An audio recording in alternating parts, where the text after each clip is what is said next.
supporting the president. You ain't supporting. The teens were left stunned. Teslas are being torched across the country. Protesters dressed up as lice agents and rolled around on the Constitution during Seattle's protest. Sharia law starts now. Absolutely. Zahran Mamdani, Islamic Caliphate, our brother in Islam, Islamic Caliphate of New York, starts today, baby. I can't be the only one who's reached their limits and just wants to disconnect from the internet. Shit is getting wild. I try to understand, but sometimes it seems a little overwhelming. But for the sake of this video, I'm gonna give it my best shot because I think we really need to have a conversation about this. When you see videos like these, you wonder, how do they rationalize these actions? I think the modern left, especially its activist wing, has built a coherent, self-reinforcing ideology that treats conservative speech as literal violence and therefore justifies actual violence to stop it. They've convinced themselves that they're the resistance in a dystopian novel, and in their story, the villains don't get free speech. For example, if a Trump voter's opinion on immigration harms migrants, then that opinion is an act of psychological violence. Therefore, physical violence to stop it is self-defense or community protection. Of course, it's not only the left. There are plenty on the right, and I mean the actual far right, if you haven't seen my previous video, who would also be happy to use violence against their opponents. The problem with this is that you can't reason a person out of a position he did not reason himself into in the first place. This is a quote by Jonathan Swift. Highly empathetic people, young people, white liberal women, beta males, feel sorry for others to the point that they lose all logic and rational thought and replace it with pure emotion. The problem with this is they continue to emote for people or situations that are personally hurtful or disadvantageous to themselves. For example, progressive people will endure living in sight of drug addicts, homeless people, human excrement, and crime, ignoring the impact it's having on their quality of life or even the risk to their own children. This is not normal, survival of the fittest human behavior. On both sides, the extremes have been manipulated. Manipulating human emotion is one of the most powerful control tactics that has been employed since the beginning of our existence. But at a time where we literally have access to all the information in the world, to see both sides of an argument, and to learn from times in history with widespread war and chaos, are we so vulnerable and easily co-opted and manipulated to the extremes? That's what I want to explore in this video, starting with why people are so vulnerable. Number one, lack of connection. So many of our social interactions have disappeared. Kids rarely go to the park to play with their friends after school. Fewer high school students are engaging in after-school activities, especially after COVID. More university students are choosing to live at home with their parents instead of living in dorms with other students. Coworkers rarely meet up after work or engage in social events outside of the office, and very few of us report knowing and interacting with our neighbors. The fact is, we are now a very antisocial society. The problem with this is that if we don't surround ourselves with other people, especially starting at a young age, how are we to develop our social skills, our ability to communicate, our understanding of how people's life experiences shape who they are today, and thus our ability to reason with differing opinions and beliefs? Personally, so much of my understanding of other people has come from spending time in other people's homes, like going over to my friends' houses after school or having sleepovers, and I think you can include sleepover camps in this as well. Because when you spend time with other people's families and live in close quarters with other people for extended periods of time, it humanizes them. It gives us insight into their lives and allows us to connect on a deeper level, where the superficial stuff like politics don't matter, and it becomes all about the shared human experience. It's a very powerful feeling that I think connects us all. And when you look at the outrage and how triggered people are by someone's words or actions, or clothes they wear or cars they drive, it's obvious that humanity is lost. There's no compassion or empathy. There's no desire for discussion or debate.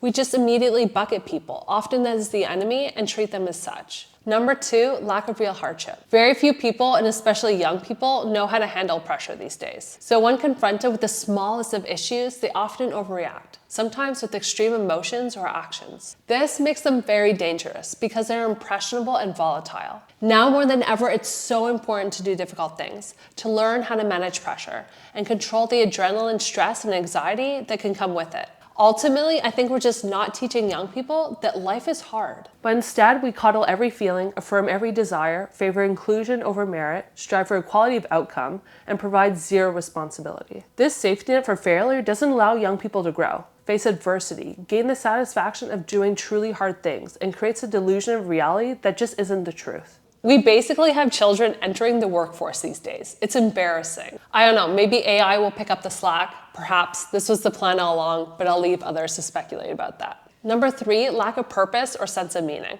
Just 100 years ago, life was much more structured, with people having a clear path and purpose in life. Today, we can do almost anything we want, which has provided us with so many incredible opportunities to live a life of our choosing. Personally, I dropped out of high school to pursue my skiing career, which would have not been possible if I'd been born 100 years earlier. But the possibility of anything can also be very overwhelming in trying to find our path in life. We can't have the expectation that purpose or meaning are going to come knocking on our doorstep. We need to go out to find it. And that's just not being done. You do see a lot of young people, especially on the right, returning to religion, driven by a search for meaning, community, and structure. But what do the left have? As it seems, they basically denounced religion, or at least the traditional forms of it. If we don't have any guiding morals or values or a sense of purpose, we become much more prone to the rhetoric of these extreme groups. These 3 points, having a lack of connection, hardship, and purpose, makes them the perfect targets to be captivated by an ideology. These ideologies are mainly communicated through news media and social media, which are my next 2 points of discussion. News media and social media have the same goal: keep users engaged on their platforms for as long as possible. Where they differ is that news media creates its own content, whereas social media uses an algorithm to feed you other people's content. So news media can only have one message or one narrative, because if they flip-flop, for example, praising Trump one day and criticizing him the next, they'll lose viewers and therefore go out of business. This creates 2 very different realities for a single event. And the more a story taps into our deepest emotions like fear, anger, and sadness, the more engagement the story will get and the more money news media will make. The result is that we have groups of people walking around with 2 opposing versions of reality, which leads to heightened division, protests, violence, and even criminal acts, with the media ready to cover the fallout from its own provocations. It's a self-perpetuating cycle of eyes, clicks, and profit. The one redeeming feature of news media is that they are corporations with shareholders, and so if they cross a line, there are major repercussions, like being sued or employees being fired. On social media, however, there are no such guardrails, which allow extreme narratives to fester and propagate. Number 5, confirmation bias social media. It seems like the new American dream is to go viral on social media.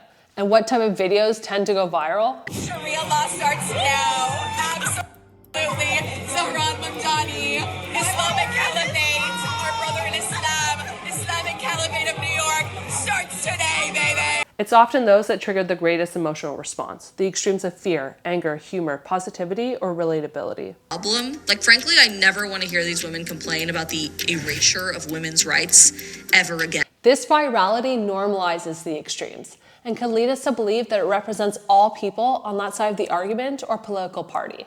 The opposing side then creates a false narrative and starts pushing back online with their team's talking points without actually interacting with their enemy in real life. And this is one of the biggest problems with social media, because it's garbage, and therefore we treat it like garbage. We don't talk, we don't try to have conversations, we don't try to find middle ground. It's just one team versus another. It's so rare to see thoughtful comments actually opposing the issue being discussed. As Paul Graham argues in his hierarchy of disagreement, online discourse stays stuck in the bottom 3 levels: people hurling insults, attacking the person making the argument, or criticizing the tone, never the substance of the argument. Just like news media, the algorithm isn't designed to expose you to both sides of an argument. It works to confirm your beliefs, reinforcing and strengthening those beliefs, pushing you further to the extremes. I'm somewhat hopeful because it seems like a growing number of Gen Z are ditching social media, but perhaps this is only temporary until the next addiction is born. And now the final point, being anonymous on the internet. One of the worst parts about our communication on the internet is that so much of it is done anonymously. And now more frequently, not by humans at all, but by malicious bots, who are vastly more capable than any human to spread misinformation. For some people, it seems being anonymous gives them a free pass to being an asshole, and act in ways they normally wouldn't in real life, essentially giving a voice to the worst of humanity. And people take full advantage of this, unleashing their pain and grievances to the world anywhere and everywhere they can. The question is, are these just harmless assholes, or are they Russian bots whose function is to dismantle Western powers by creating division and eliciting violence amongst its people? Personally, and I think for most people, it's very difficult to know. If we don't know the source of the information, it makes it very difficult to know the validity and motivation for sharing it. I really hope more social platforms start seriously cracking down on fake accounts. But when 15 to over 60% of accounts could be bots, it's probably not on the top of shareholders' wish list. To wrap things up, ultimately and very simply, I think we've lost the ability to communicate with people that we disagree with, to agree to disagree, because we don't have to. There's a corner of the internet for everyone, no matter their beliefs. We don't have to hear from people with opposing beliefs.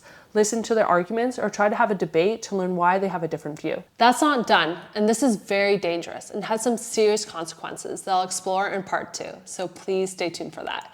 That's it for me on this video. If you like the work that I do, please give it a big thumbs up. It really helps the algorithm get out to more people. Thank you again so much for watching, and please subscribe if you can. All right, I'll see you in the next one.